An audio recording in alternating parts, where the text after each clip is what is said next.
Halo adik-adik talenta muda Indonesia, berjumpa lagi bersama Abang Febrian. Baik, kali ini kita akan membahas dinamika gerak bagian yang keempat. Adapun yang kita bahas pada pertemuan kali ini, khusus tentang dinamika gerak bagian katrol. Nah, gitu ya. Nah, adik-adik semua, untuk menyelesaikan persoalan-persoalan yang berhubungan dengan dinamika gerak yang menggunakan katrol, maka langkah-langkah yang perlu kita kerjakan, yaitu yang pertama kita perlu menganalisis semua jenis gerak yang dialami oleh benda dalam persoalan. Apakah benda itu mengalami gerak lurus beraturan atau kecepatan bendanya diam? Maka kalau mengalami GLB dengan kecepatan konstan, maka berlaku hukum 1 Newton. Sigma F sama dengan 0. Kita tinjau pada sumbu X dan juga pada sumbu Y. Kemudian yang kedua jenis geraknya, apakah GLBB, gerak lurus berubah beraturan. Nah, gitu ya. Artinya benda mengalami percepatan ataupun perlambatan. Nah, jika benda mengalami jenis gerak GLBB atau percepatannya konstan, maka berlaku hukum 2 Newton. Sigma F itu sama dengan M dikali gitu. Langkah yang kedua, adikku, analisis semua gaya yang kerja pada soal, gitu. Apakah itu gaya tariknya si F, kemudian ada gaya berat W, kemudian ada gaya normal, kemudian tentu ada gaya tegangan tali, kemudian yang terakhir ada gaya gesek, gitu ya. Apakah gaya gesek kinetik ataupun gaya gesek statis. Kemudian langkah yang ketiga, analisis vektor gaya pada sumbu X dan sumbu Y. Nah, letakkanlah semua gayanya terhadap sumbu X dan terhadap sumbu Y. Gitu. Nah, itu artinya jika gayanya tidak berada pada sumbu X atau sumbu Y, maka harus kita proyeksikan dia. Oke.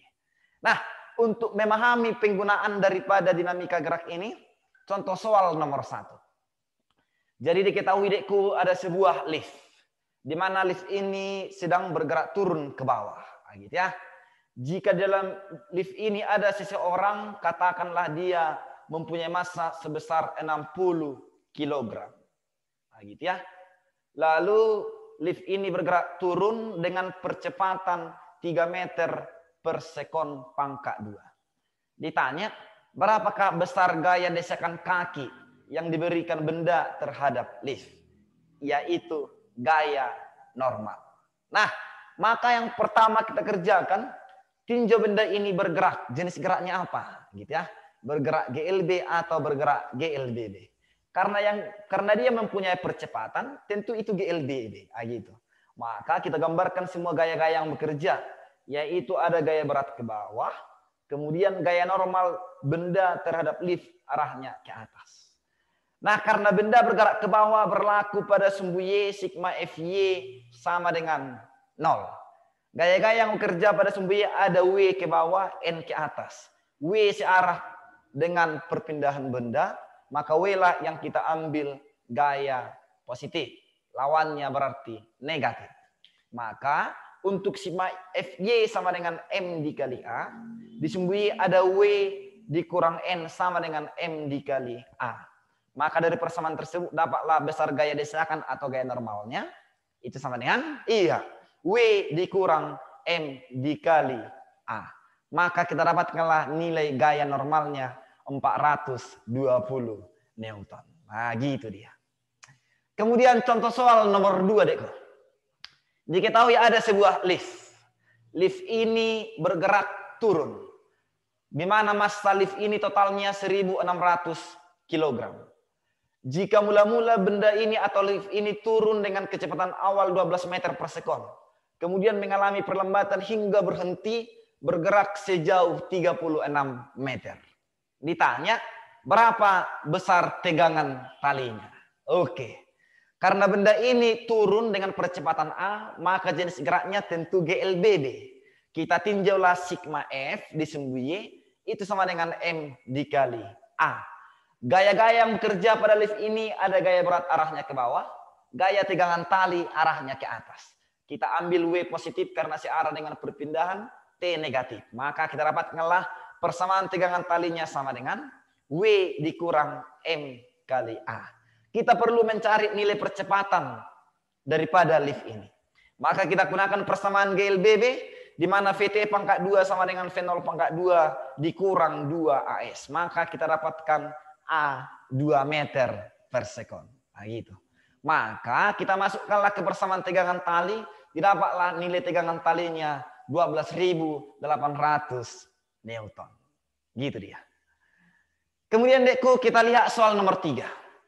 Pada soal nomor 3 diketahui ada sebuah katrol, di mana katrol ini diikatkan dengan tali, dihubungkan dengan tali masuk abang, kemudian dihubungkan dengan dua buah benda M1 dan M2.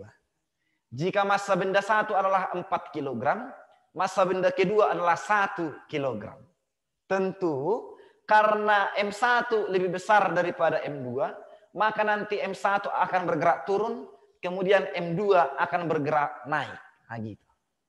Jadi ditanya berapakah besar tegangan tali.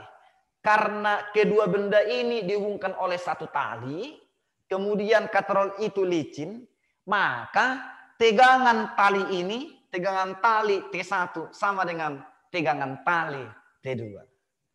Lalu kita tinjau satu-satu. Nah, gitu ya. Untuk benda 1 bergerak turun ke bawah, maka sigma Fy sama dengan M1 dikali A1. Nah, gitu ya. Untuk benda 2 berlaku sigma Fy sama dengan M2 dikali A. Ah, gitu dia. Nah, untuk mencari nilai percepatan sistem ini ada cara-caranya. Kita gunakan aja yaitu A sama dengan berat lebih besar dikurang berat lebih kecil dibagi massa total. Jadi kita dapatkan A sama dengan W1 lebih besar dikurang W2 yang lebih kecil dibagi M1 tambah M2. Maka kita dapatkanlah nilai A-nya itu sama dengan 6 meter per sekon pangkat 2. Nah, untuk mencari tegangan talinya, boleh kita tinjau benda 2, boleh kita tinjau benda 1. Karena masing-masing tegangan talinya itu adalah sama. Nah, kalau yang kita tinjau adalah benda 1, maka di benda 1 berlaku tadi sigma Fy sama dengan M1 dikali A. Untuk benda 1 bergerak turun, maka W1 positif, T1 negatif. Maka dari persamaan W1 dikurang T1 sama dengan M1 kali A, kita dapat nilai T1, itu sama dengan W1 dikurang M1 dikali A. Maka nilai T1-nya sama dengan 16 Newton. Kemudian dekku untuk soal nomor 4. Diketahui ada dua buah benda, di mana kedua benda itu dihubungkan dengan tali. Nah, gitu. Benda 1 berada di atas lantai, lalu benda 2 terikat dengan tali, terhubung dengan katrol yang licin. Jika benda 2 ini berada di atas lantai yang kasar, dengan koefisien gesekan kinetik sebesar 1/3. Nah, gitu. Ditanya, berapakah besar tegangan tali jika W1-nya 30 Newton, W2-nya 60 Newton. Nah, adik-adik, semua langkah pertama untuk menyelesaikan persoalan ini, gambarkan semua gaya-gayanya. Nah, gitu ya. Ada bekerja gaya W2 pada benda kedua, gaya GSFK arahnya ke kiri karena benda bergerak ke kanan. Nah, gitu. Kemudian ada gaya normal di benda kedua, ada gaya tegangan tali T2 pada benda kedua. Untuk benda 1 ada W1 arahnya ke bawah, ada T1 arahnya ke atas. Nah, benda 1 dan benda 2 dihubungkan oleh satu tali, maka tegangan talinya itu adalah sama. Maka yang pertama kita cari adalah berapakah percepatan sistemnya. Maka untuk mencari A, boleh aja langsung kita gunakan cara cepatnya. W1 dikurang mu K dikali W2 per M1 tambah M2. Nah, gitu ya. Maka nilai A kita dapatkanlah sebesar 10/9 meter per sekon pangkat 2. Nah, untuk mencari besar tegangan tali, boleh kita tinjau benda 1. Nah, gitu ya. Di benda 1 bekerja gaya W1 ke bawah, T1 ke atas. Yang kita ambil W1 positif karena dia searah dengan perpindahan. Maka untuk benda 1 sigma Fy sama dengan M1 dikali A. Maka dari persamaan tersebut kita dapatkanlah nilai T sama dengan W1 dikurang M1 dikali A. Maka nilai tegangan talinya sama dengan 27 Newton.